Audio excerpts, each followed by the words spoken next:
Welcome back to another episode of KO Play. I'm Tommy. I'm Mike. And we're taking a look at World 2 Part 2 of Disney's Aladdin on Super Nintendo.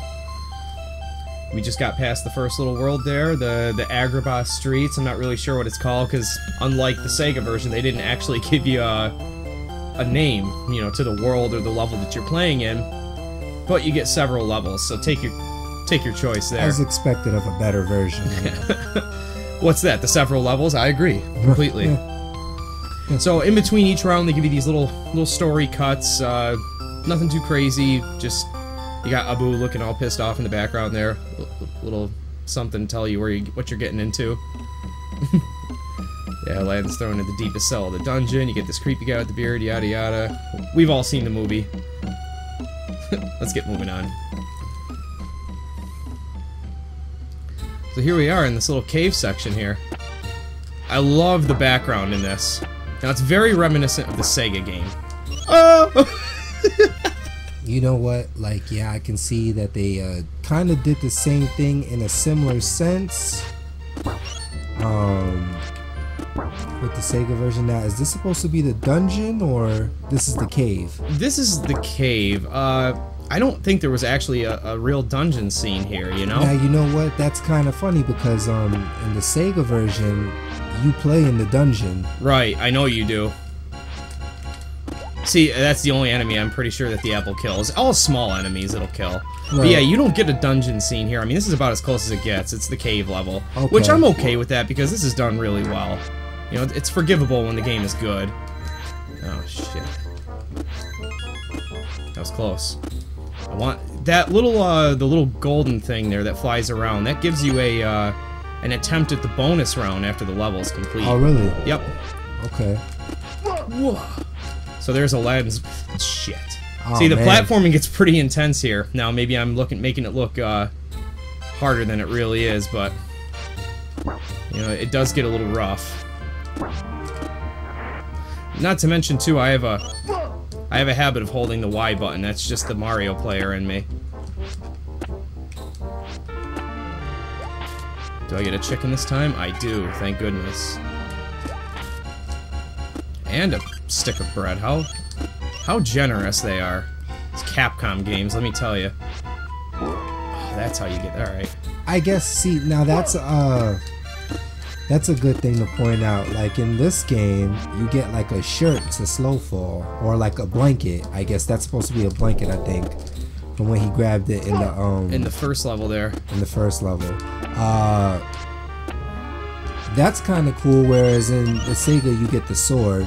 So this is basically to aid him in his platforming. Right, which is nice. That thing is, you know, invaluable. You have to have that. Yeah.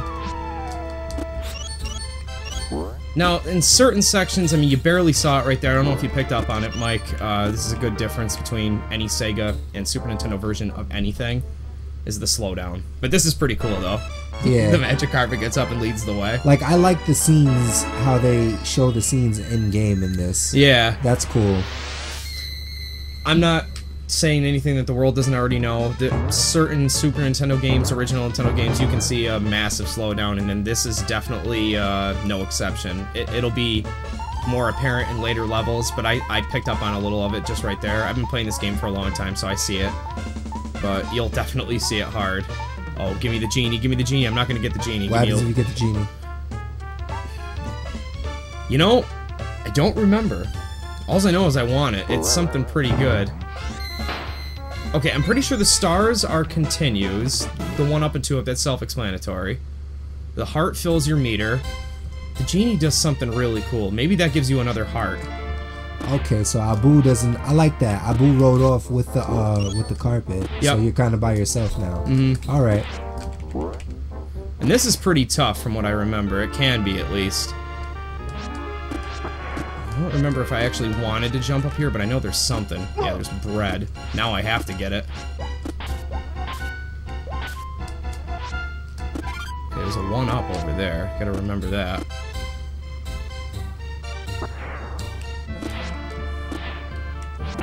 Yeah, you can see that this actually starts to, the difficulty in this starts to change drastically. It ramps up real good. Yeah.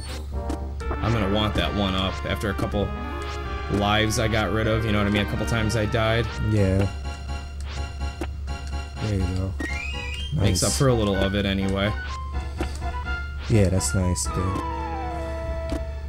Alright.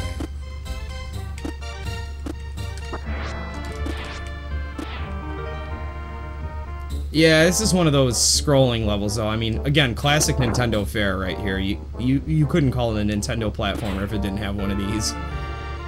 And I think it you know, I think I speak for all of us when I say it frustrates the hell out of us. Yeah, you kind of gotta wait. It's almost like a waiting game to get to the next area. Almost threw me right into the water. So here's where the boulders come in this particular version. I know it was a little later in the game in the Sega. You had like a nice desert scene. You had a couple of nice things going on there before you had to run into these things. But, yeah. In fact, they're not as. These ones aren't as intimidating as the ones in Sega. No, the ones in the Sega are gonna blow you right off the side. Like, yeah, you're dead if you get hit by them. This is great. This is why I made the point. Yeah, you weren't supposed to touch these, you know, but in Sega you just slash them down. Yeah, I think that was an objective. In the movie, a very bad thing happens when you touch them. Yeah, it initiates the whole carpet scene or whatever. The lava. Yeah. And escaping on the carpet. So that was stage 2. That was the cave scene. Stay tuned. Alright, we'll be back with more. Yeah. Alright.